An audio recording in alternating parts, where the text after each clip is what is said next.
What's happening, everyone? Friedemann Findeisen here from Holistic Songwriting. Welcome back to the Songwriting Corner. Today we're going to be talking about selecting that first single for your record. So say you just wrote a first record or like an EP or an album or something like that, and you're trying to figure out which song to put out first to, establish yourself in the market or to create some hype. That's what I want to help you with today. I just recently released an album for my own project, Kano Head, which you can check out over here. It's kind of a nu metal, kind of nostalgic album. I went through a lot of thinking to figure out what my first release should be, and here's the process I went through. Before we get to that though, if you want the simplest solution for writing chord progressions, there is a plugin called Captain Chords that helps you pick the chords you want in the correct key. It'll help you come up with interesting rhythms, and it'll even take care of the voice leading for you. When you've got something you like, just drag it on a MIDI track and you're done. There's a sponsor for this video, so if this sounds good to you, check out the link in the description and use the coupon HOLISTIC to get a 10% discount. Anyways, back to the video. There are 4 aspects you need to remember when selecting your first single. The first is the dramatic impact, second is the emotional impact, third is how well it represents your record, and fourth is logically. Okay, so let's talk about them one by one. Number 1 is drama. The dramatic impact of your song is really something to consider, and I think it's one of the most important choices you have to make. Which song packs the most dramatic punch? Now for my record, I had about 6 songs which could have been the first single, and they all worked for different reasons. Now I chose The Virus because it's the most aggressive, most out there song of the record. And here's why. In my particular case, most of the fans that I have with Kano Head now come from Holistic Songwriting, from this channel here. Now here on this channel, most people know me as this calm and relaxed guy, and that's really who I am.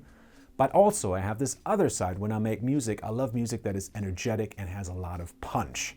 So those 2 images, those 2 pictures people have of me are a little bit difficult to blend into one person. But we're complicated human beings, so I just have 2 sides to my personality. But it's really difficult for an audience to understand that transition from one to the other. So really I had 2 options. I could choose a song that more closely matches my tone here on Holistic Songwriting, and the first single kind of lures them into the album and the rest of the album just kind of takes over and goes heavier and heavier. Or I could have said, and this is what I chose to do, I want to have a crass cut. Say like, hey, Holistic Songwriting, this is not what this project is about. I'm not kidding around. This is a completely different project and I'm dead serious about this. And there is a clear creative cut between these 2 projects now. So dramatically, I think nobody expected this, and it just turned a lot of people's vision of who I am as a person around by 180 degrees, and that's exactly what I wanted. So think about the dramatic impact each song could have on your audience, okay? So for most, this isn't really gonna apply maybe, but if you've already released an album, releasing something from your new album that's kind of a shock, that's kind of new and weird and different, and kind of detaches from what you've done previously, might be a great way to lure people in and be like, they're making this now? That's crazy. I never would have thought they'd make something like that, okay? The second aspect is the emotional impact your song has. Again, very, very important decision. Consider all of the choices that you have and think about how much emotionally that song is going to move your audience, okay? Now, I specifically say your audience. It doesn't matter if you reach everyone with your song. You just want to reach your audience with that song. So for Holistic Songwriting, this was an especially difficult choice to make because I have a very large audience of very different, you all listen to very different genres. And my music is very heavy and it's definitely not for everyone. But instead of choosing a song that kind of everyone would be able to enjoy, like Stuck in This, for example, I chose a song, The Virus, which very clearly carves out a niche for myself. And I think that is important because the first song should stir up some emotions in people. So on one hand side, there's going to be the people who absolutely love this kind of stuff, who go absolutely bonkers for something like this. And there's the other half of people who will go, ooh, this is not for me. I don't know what the fuck this guy's doing. What's going on with this song? And that's what you want. You want to stir up emotions. You want people to get involved. You want people to think about what you're doing. And if you're just choosing a song that kind of pleases everyone a little bit too much, you're not getting that. And for your first song, you want people to emotionally react to it. Whether that's good or bad, hopefully more good than bad, but you want people to react to your music. So pick a song that is divisive. Okay, pick something that has a little bit of controversy wrapped around it. In my case, the title, The Virus, was really just an accident. I mean, I wrote the song over a year ago. I think part of it was also why people started listening to it and had, more emotions going into the song. But that really wasn't something that I intended. And I picked the single a long time ago, actually. So just do put that out there. The third point I want to talk about is the representational value of your song.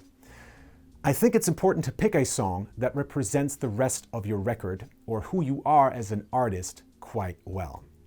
In most cases, most people will only hear that very first song you put out. So if that doesn't touch them in some way, if that doesn't convey who you are as an artist, you might not get a second chance. So pick a song that represents who you are as a person. The Virus and who you are as an artist. The Virus, I think, is a great song for that. It's quite different than the rest of the record, yes, but it is also equally heavy. It shows this is very different. This is kind of what I'm trying to do. I'm trying to do something that's out there and wild and a little bit crazy. And I think for that, it's a good representational song for the rest of the record. If I put out a softer record to please more people, I think the problem I would have had with that is people maybe would have really liked that song. Maybe some people would have pre-ordered the record and then would have been disappointed when the rest of the record is just way above their regular level of aggression, for example. Right? So you kind of want to pick something that reflects the rest of the record in some way. And lastly, we have the logical component. Does it logically make sense to release this song first? And this might be any sort of considerations you might have that I haven't covered before, right? So this is stuff like, well, all of these friends really preferred this song. They said this is the best song off the record. Or these lyrics, they just, match the spirit of the day or the spirit of the times. Or this is something I just really want to say. For example, I have a song called Not Really Good, which basically would have been the perfect transition song for me, transitioning from holistic songwriting, what I do here, to Kano Head, because lyrically, even the first line says it all. It's been too long since I played my guitar just for the fuck of it. That's the first line of the song, and it's like it shows like why it took so long for me to write that record, to write the Kano Head record, and the frustration behind it. So logically, that would have been a great song to tie both of those worlds together. Now, why didn't I choose that path? That's what we'll talk about now. I think there is a certain hierarchy between these 4 points, and that's drama is the most important one. You want to dramatically stir up some emotions, and that's the second point, emotions. Thirdly would be representing what you're doing on your record, and fourth would be logical stuff. So all the logical arguments you have for releasing a certain song over another, don't listen too much to that. Listen to your gut most of all. That is really your most important tool as a songwriter. You are someone who creates emotion in your listeners, so listen to that gut feeling. If you love that song with all of your heart and the other songs that maybe some other people like, and maybe you had some focus testing or whatever, all that stupid shit that doesn't work for music, don't listen to that. Don't listen to your focus group. Listen to yourself. You decide what music you want to put out first, and it should be your decision and your decision only. Okay? So in the past, for example, we made some decisions for releasing songs just because people said like, oh, this is the best song for sure, and we released it, and people said like, this is just bad, right? And we kind of felt the same way writing it as well. We're like, oh, this is probably the least good song of the 4 of them.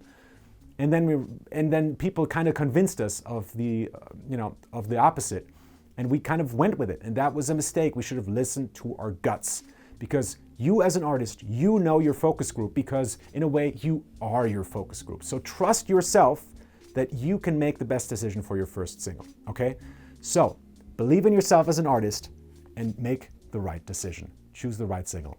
Thank you.